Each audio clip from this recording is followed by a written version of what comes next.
Hello and welcome to the We Want Women vodcast. We're right here in the Big Condo studio with Big Condo Radio, and we're really excited, as always, to introduce our guest for today. My name's Nick. And I'm Kai. And we are We Want Women, and we are a project based in Liverpool, and we showcase and empower women in the performing arts. So, before we talk to our guest, I'm going to introduce her. This is a really cool artist, and she is called Mazed. Hello, Mazed. Hi everyone. How are you doing? I'm doing good, thanks. Thanks for having me. You're very welcome. We are really interested to talk to you today and to get to know you a little bit more because we've seen your work.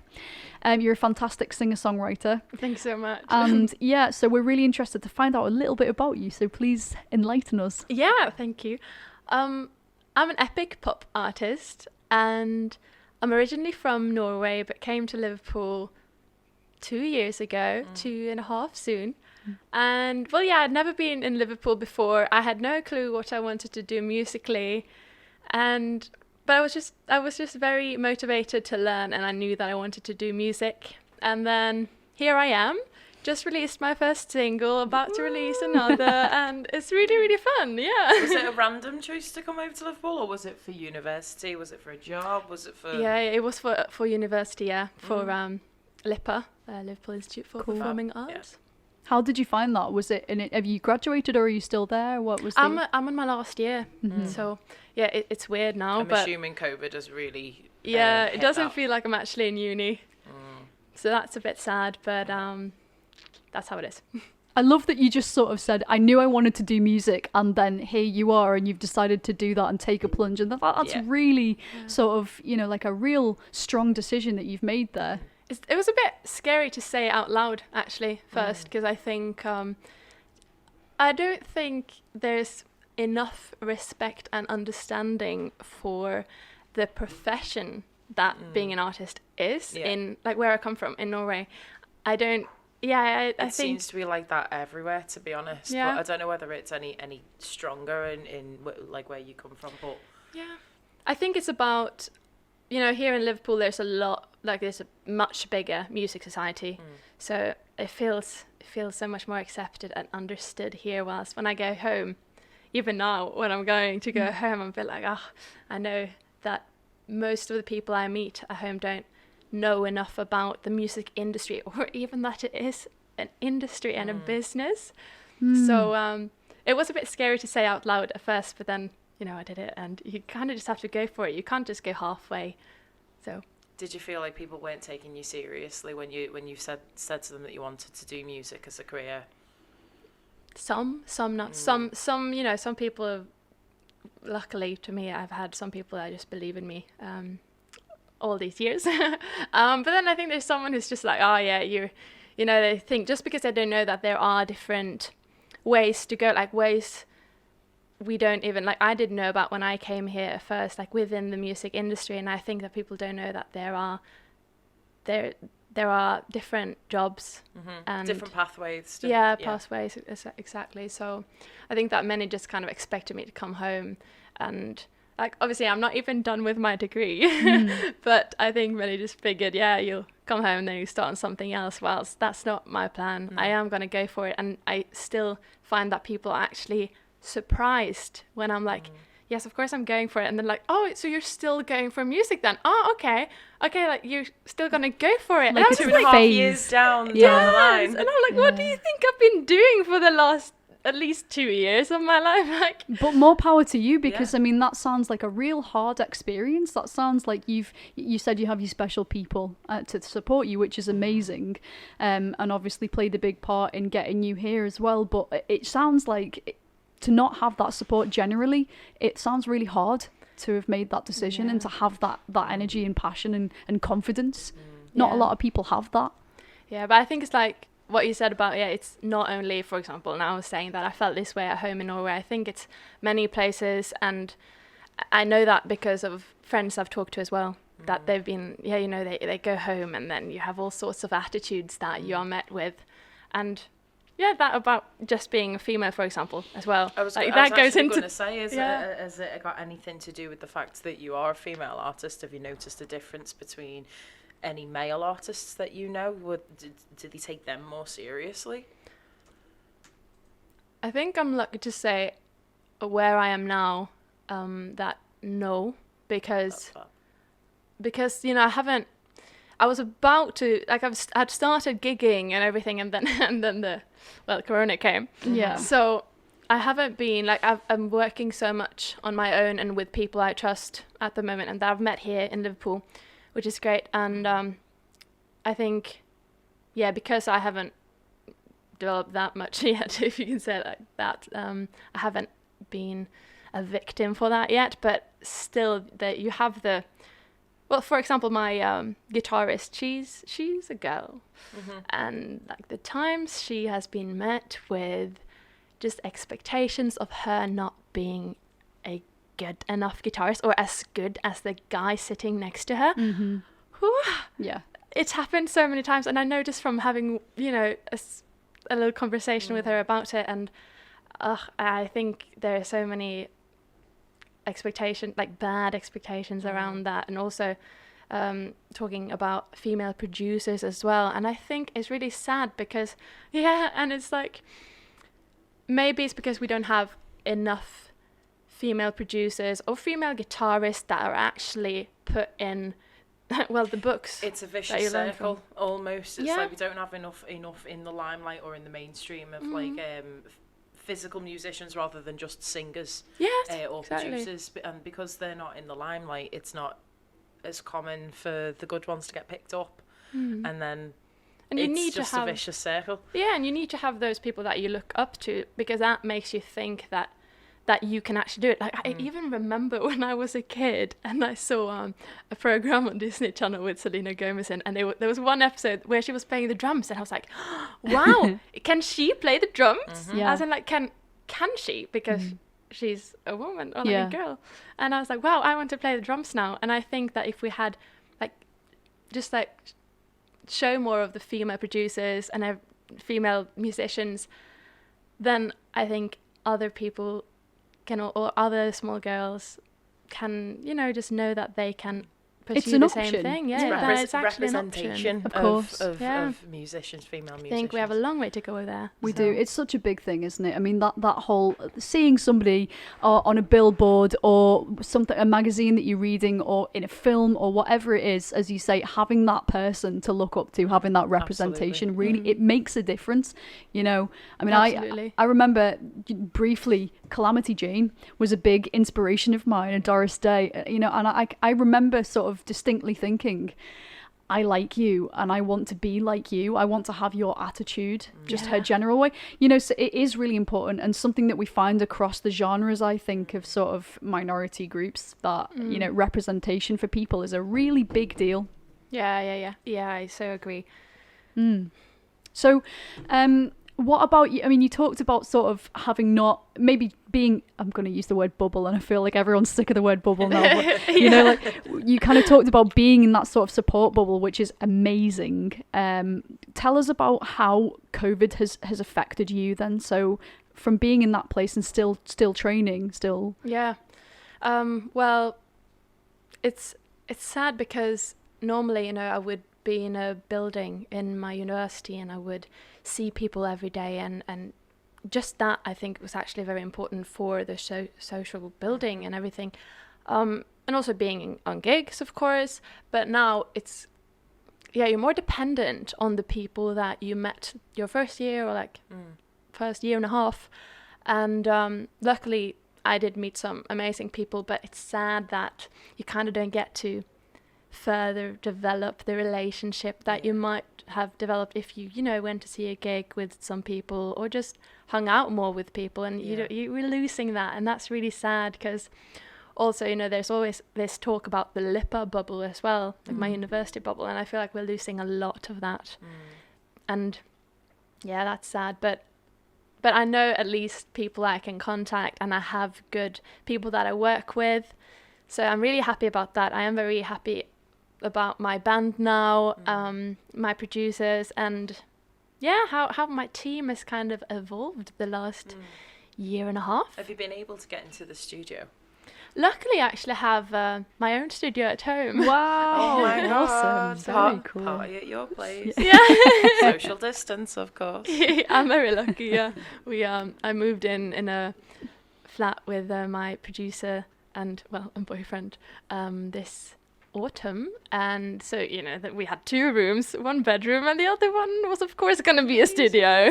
Why not? That is my dream. Yeah. That is my absolute dream, to have a spare bedroom and just like fill it with just a recording studio. Yeah. Even though you could technically have a king-size bed to yourself because you are a singer-songwriter and a producer. Yeah, 2 different people, 2 different personas. Yeah. Yeah. Amazing. So, Yeah, I'm lucky with that. and what about so I mean that's amazing, so I guess you kind of have done a lot of stuff there, and a lot of your presence has been online, like we've seen you did so much stuff over lockdown. You've made loads of videos that we really enjoyed seeing. You were really going for that, and we loved seeing it. So what kind of future do you see looking forward from now? How do you feel about sort of the online presence as well? I think that's everything, and that's why I put so much effort into it as well. And in some ways, if you're going to find some positive sides to COVID, then I think, because if the live scene, I really miss the live scene, don't get me wrong, but if it was still here, then I would have focused a lot on just playing around here, and I wouldn't really have tried to reach people outside of Liverpool. And now I'm trying to focus on finding the right people who will like my music no matter where they are, and like doing some live streams here and there. And I think all the videos and everything, I think is really, really important. So I'm trying to get better at that, and just do more, and hopefully people will like it, and I will find the right people. I'm sure people will like it, it's really awesome. How did you describe it? It was epic pop. Yeah. Yes. What is that? I've never actually heard of that combination. Go on. Yeah, no, we kind of just decided a bit ourselves, with my producer, because I struggle with finding my musical, where I am in genre, like finding the style. I think many can recognize themselves in that, because it takes time. You just don't. You said epic pop before, and I was like, that's it. Yeah, that is it. Amazing. Yeah, but we just, it's basically a mix up between pop, electronic pop, and bringing some cinematic elements into it, which is why it gets like more dramatic. Yeah. And it kind of allows you to do a bit more and go a bit crazy with like the drama. All of the cogs are turning in my head right now. Literally, you're just describing my music right now. Yeah, and it's just, I think it's amazing, because also I have a powerful voice, and I've always heard that, and as I'm like, people have said it in a good way, and also many times in a bad way, because it gets so much, it's like maybe overwhelms things, or like in your face sometimes. So this kind of allowed me and gave me a little excuse, permission, almost, to be like, well, it's epic pop, it's supposed to be big, it's supposed to be, even though I am making songs that are more chill and like more vulnerable, you can say, as well, but I just love being able to, when I perform, when I sing in my songs with this big production, to just be like desperate, dramatic, and just going for it, because that's who I am. Yeah, and what a beautiful thing to explore. I mean, we've seen you. We've sort of been very grateful to have you at our events before, and even just sort of you on your own. You really fill that space, and I think that's a great title that you've come up with for yourself, because you do. I mean, you perform and you sort of have this overwhelming, it's a holistic experience. There's some performers, it's great and you really enjoy it, but you can see there's a bit of a separation, and that's fine. But with you, I don't feel like it's like that. You really get into it, and it's quite liquid, I think, to watch you perform. It's lovely. So epic pop is great. Yeah, also it sounds cool, doesn't it? Pinching that. Thank you. Yeah, definitely. Tell us about the piece that you're doing for us for this.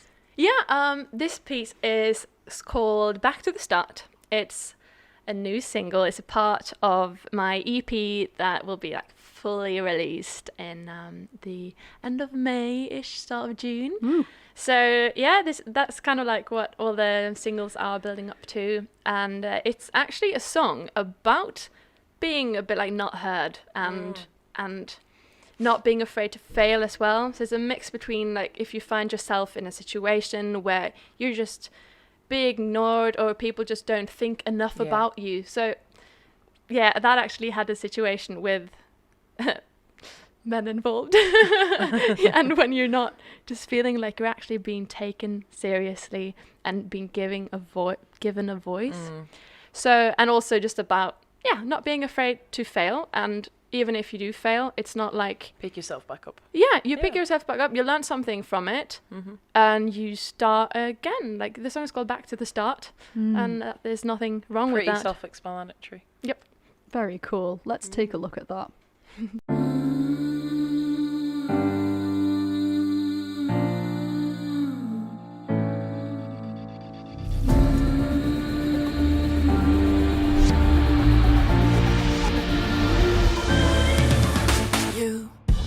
Me down, I was a fly on the wall. I never stood a chance.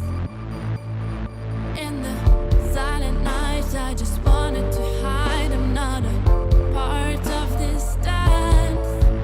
Do you hear the rain falling, following the beat of my heart?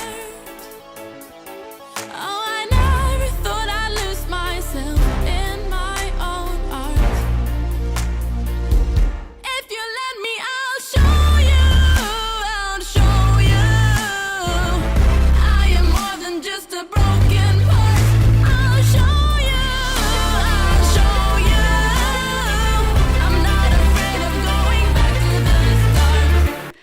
I think there's something amazing about finding that part of yourself as an artist that is transformation, and that is rising from the phoenix part of us, the rising from the ashes. I've recently been thinking a lot about those themes in that song as well, and I think that theme for artists is a really, really important one, because we have to be so resilient. And we have to keep coming back and coming back, and you know that industry is hard. It's man, kind of isn't it? brutal, Yeah. It's like you say, you get 100 no's and maybe 1 yes, and it's just, I think one of the biggest challenges that you meet as an artist is believing in yourself. And like keep going. And it's even harder when you're constantly getting just like torn down by everyone, and you're not getting taken seriously, and you're even being like exploited in certain ways and stuff like that as women artists. And it's really hard to start believing in yourself and believing that you actually do deserve better for your own artistic what's the word integrity, for your own artistic integrity. That's the one. Yeah, you're so right. Like what would you say is your biggest kind of like how do you believe in yourself? Is there something that you do? Do you have a mantra? Or no, I don't really have a mantra, but I think thinking about live gigs, because on stage I love it on stage, and I think thinking about being on stage and also actually watching other performances as in just getting lost on YouTube really motivates me. And it just makes me think that that's what I'm going to do. I can do that. That's what I want to do. You know, I do I'm that just going sometimes. to do that. Watch YouTube videos and I'm like, 2 years time. Last night, I have to say, last night I was watching, just because it came into my head, I was watching Björk and Hunter. Have you seen that video? And it has like an animation of anyway, but she's just there with her shaved head, and you know she's just real up close in the camera. I mean, I love Björk anyway, but I was just watching it and thinking, oh God, you know, like you ooze enthusiasm and confidence, and it's just She really does not give a F what anyone thinks about her music. She just does it. Or watching others is so important, isn't it? Yeah, but I think that's such a good attitude, to be honest, to not really, like, of course you should be able to take constructive criticism and feedback, but I think when it comes down to it, because you can get so much different feedback, and that's also something I actually struggled with a bit in the beginning when I started doing music, when I came here, is that I got feedback from many different people, and was kind of pulled in different directions. So I think at the end of the day, it's just like figure out what you want to do, and the people who like it will find you and who will, you know, like it too and listen to you. So yeah. I love that. That is, yeah. And I'm sure that you said you were working on that right now. I'm sure that there's going to be loads of people watching this who are going to listen to your stuff and go, yes, that is awesome. Yeah, so hopefully that's what we want. Definitely. So could I ask, is there a specific like object or person or experience that you have taken a lot of inspiration from for a specific song or even a whole EP or? I think my first EP is more of a collection of feelings, because the songs in this EP are actually all about feeling good with yourself. So I think it's several situations, and but the red string through it all is, well, putting yourself first sometimes. Just that was Absolutely. kind of like the main meaning about the first one that came out, This Is Your Faith, and that kind of comes again in and back to the start, believing in yourself, like just having that strength, as in like not give up and let yourself, for example, in one of the songs I'm going to release is all about like just like releasing all your feelings and let yourself have these feelings and still just like doing what's right for yourself and obviously not do anything bad whilst you're doing that, like hurting anyone else, but putting yourself first I think is important. I do think that there is a difference between being selfish and self-preservation. There is a big difference, and some people can confuse them. Sometimes you've put someone else or a certain situation before your own health or mental health for so long, and then you've just got to kind of take a step back and reevaluate everything. And because it's not being selfish. I wouldn't say it is. So you're right. It's knowing the boundaries, isn't it? And knowing what boundaries fit you and what boundaries don't fit you as well. It's so important. And going back to what you said, like knowing that what you deserve, knowing yourself. Yeah. There's a strong like spiritual vibe I'm getting from you right now. Yes. You know, like the way, no, just in kind of an energy kind of way, like you kind of giving off this, this sort of exploration that you're doing about good feelings, which is ace, and I'm speaking for myself, but I find a lot of my muse is kind of like, that was crap and this was why did you do that, and let's write about that angry thing or that really sad thing, and I have two happy songs there, and I always say this, when I wrote a happy song for the first time I was like, oh god, this is strange. What is this feeling? Yeah, like where is this coming from? And the change, and there is a sense of a different connection, sort of spiritually, and I just was feeling that off you then. I don't know, like, do you have any kind of like beliefs like that, or is there anything else that inspires you in that way? I think I'm just trying to let all the feelings kind of get its place. You're just in the an songs. empathetic person. You just and for example, I'm not afraid of being angry in my songs. Like many people are sad in their songs. I'm mostly angry, but not in a way where I can kind of just get it written down. I'm saying it. I'm kind of leaving it there, and then I can sort of move on. Because I think that really helps me. Yeah, kind of. Because I think that really helps me when I write as well. That okay, I can kind of move on now, but at the same time, I have no problem with going back into it when I perform it. So but that's, I think, that's why a lot of artists say that, I can't perform that song because then I will just become so sad. I'm like, I can't perform that song because I'll be angry. I mean, you're right. A beautiful sort of example of that is Amanda Palmer. I mean, she just does that so beautifully. She just allows emotion to come through, and it's so raw, and it's that energy, in fact, that fills the room and fills the song, that kind of allows the listener to connect, I think, on a different level, I suppose, as well. So it's really important, isn't it, to be honest about how you feel. And I think I would like anyone who listens to my song to be able to interpret them the way they want to, but definitely I wouldn't ever want to like perform without just putting everything into it, basically. So and I love her as well. Yeah, I saw her live last year for my birthday, and it was one of the most incredible experiences ever. You know, and yeah, she's just so honest about her feelings, and I think, you know, that's one of the important things for women as well, because what you were talking about, anger there, you know, that's something that it's like, no, don't show anger, don't be hysterical, don't go crazy, you know, let's hold it in. And I think that's really important that you're doing that, you know, and finding the space for that. Yeah, I'm just like, you can be angry and vulnerable at the same time. You can we're allowed to show those feelings too. What was the moment when you realized that you were going to do that? What was it? Did something happen, or did you have a dream, or did you just wake up and think, I'm going to be angry today and I'm going to show it, really? No, I actually think it's, but I think it's a way for me to, because I consider myself a really happy person, actually.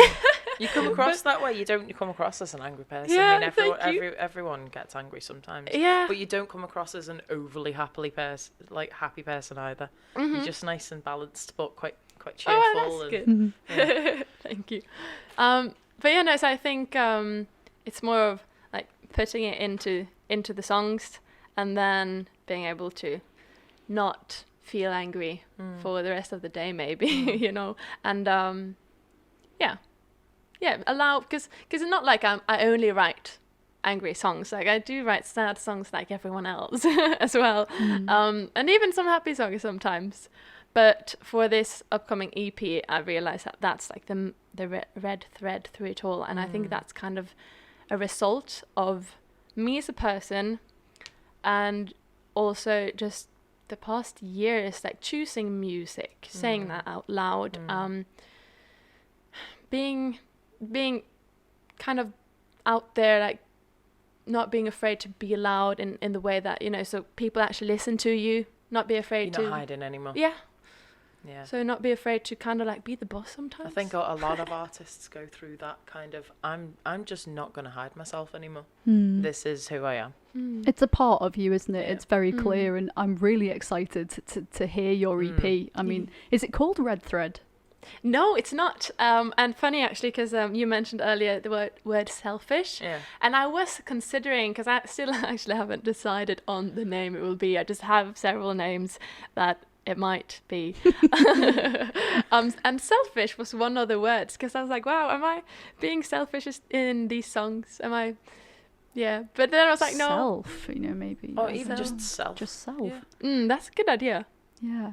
Well, we are super excited to hear that, Mazed. Like, we can't wait, and thank you so much for coming in to chat to us today. Thank you so much. Where can we find you? Instagram, where I'm Mazed Official, and Facebook, Mazed there as well, and Spotify, Mazed there as well. So yeah. Fantastic. YouTube. And yeah, we'll look out next June for your EP. Yeah, and up until that, it will just be new songs pretty much every month coming out of that EP, and some little surprises too, actually. So look out for it. Look out for it, basically. Yeah. Wow, what another fantastic interview, and thank you again so much, Mazed, for coming in. Thanks so much for having me. You're very welcome. It's been amazing, hasn't it? It has. Really cool. So if you want to find out more about Mazed, go and check out her links. And also, if you want to find out more to do with what we're doing at We Want Women, then please do check it out on Facebook. It's /We Want Women Liverpool. And on Instagram as well. Don't forget to check us out there. It is the same. It is We Want Women /We Want Women Liverpool. I didn't even realise that. There's a / there somewhere. There is a /. Thank you so much, guys. Thank you for watching, and take care.